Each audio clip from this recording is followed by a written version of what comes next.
Let's bring in MS Now reporter Alex Tabbitt at a gas station in Port St. Lucie, Florida, and anchor and correspondent at Bloomberg News, David Gura. So, Alex, prices now the highest since 2022, up more than $1 a gallon in the last month alone. How are people there in Florida reacting to this spike?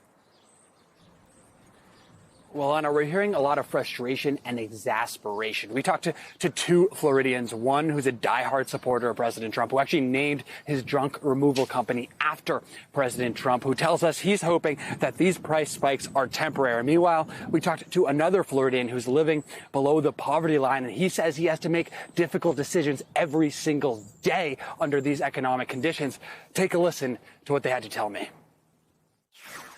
Yes, gas is a little expensive. I got a lot of diesel guys that call me and message me that their diesel is pretty high. And they're like, hey, tell POTUS to bring it down. I was like, I mean, I wish, but I mean, it's only for a short time, you know. I struggle every day, and now I'm taking care of my mom who's older, being denied simple things like breathing meds. So gas, what are you going to do?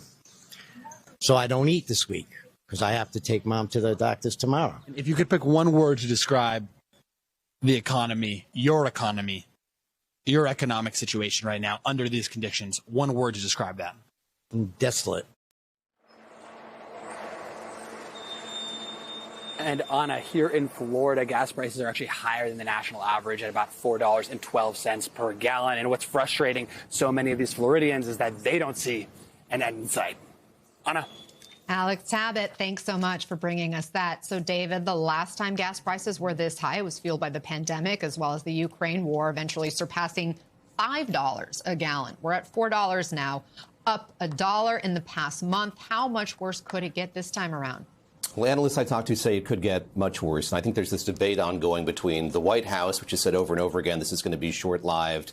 This is something that could be affected or come down if the president were to himself end this war. Of course, that's not as simple as that. You heard David Rohde in the first segment just a little while ago talking about how nothing is going to change notionally with oil prices and gas prices until that strait in the Middle East is once again open and boats and ships can travel it unencumbered. So if you look at what analysts are saying now, they're saying markets are pricing in risk.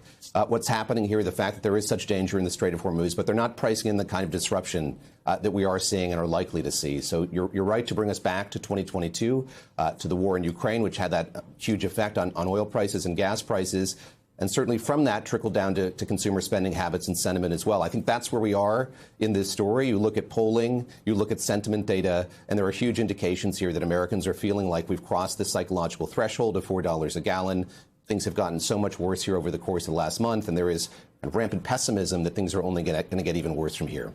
And now the Wall Street Journal is reporting, citing administration officials, that President Trump is telling aides he's willing to end the war with Iran, even if the Strait of Hormuz remains largely closed. What could sustained Iranian control mean for oil and gas prices as we move forward?